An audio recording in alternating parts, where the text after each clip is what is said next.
قتل خطا وشي، یعنی په ګاډي باندې څوک ووهي یا چېرته ډس کوي او په دې باندې څوک ولګېدو،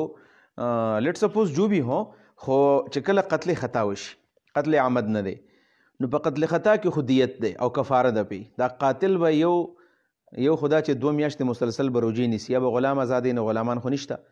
نو بیا به 2 میاشتې روجې نیسي، دی کفاره ده، د الله تعالی حق ده، د الله تعالی حق ادا کولی. دویم دیت دی، د بنده حق به ادا کوي، ځکه د بنده حق تلفیه کړې ده. نو دیت 100 اوښان دي. د 100 اوښانو قیمت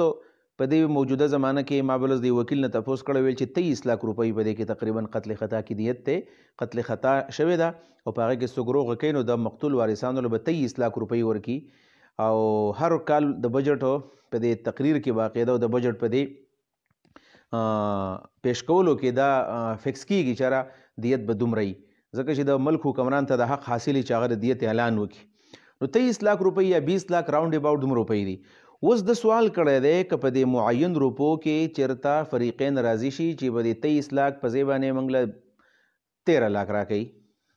یا چلو 10 لک یا 5 لک یا 1 لک، نو دا به جایز که نه به جایز. یعنی په دې معین روپو کې چې سړی څه پیسې پرېږدي، لک 2-3 نیمې، نو بالکل دا کولی شي، داسې کولی شي، داسې هم کولی شي د خپل قاتل معاف کړي مکمل طور، 1 روپۍ هم ترې وانه لي، داسې هم کولی شي، داسې هم کولی شي چې ټول دیت ورته معاف کړي، داسې هم کولی شي چې نیم دیت ورته معاف کړي، داسې هم کولی شي 1/3 د دیت ورته معاف کړي. البته په دې کې به دې ته کتل غواړي، عام طور باندې خلک جرګې کوي، خو د دې مقتول کله کله داسې وارثان چې هغه نابالغه بچیاني یا په غېږ کې ماشوماني، نو دا خلک د هغه د طرف نه وکالت وکړي وایي چې بس روغه کوو، یا د هغه ماشومانو ترونه دي یا د هغه ماشومانو نیکه دی چې بس یاره زمونږ ورور دی، زمونږ بچی تاسو وجلی دی، بس چلو موږ درته معاف کو.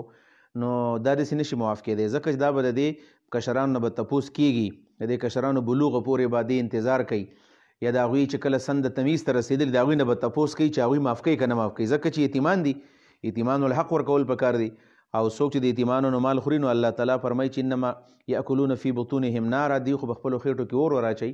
دغې ماشومانو نه به پکې تپوس کېږي، دغه ماشومان چې کله ماشومان دي او سن تمیز ته نه رسېدلي، په خبره نه پوهېږي،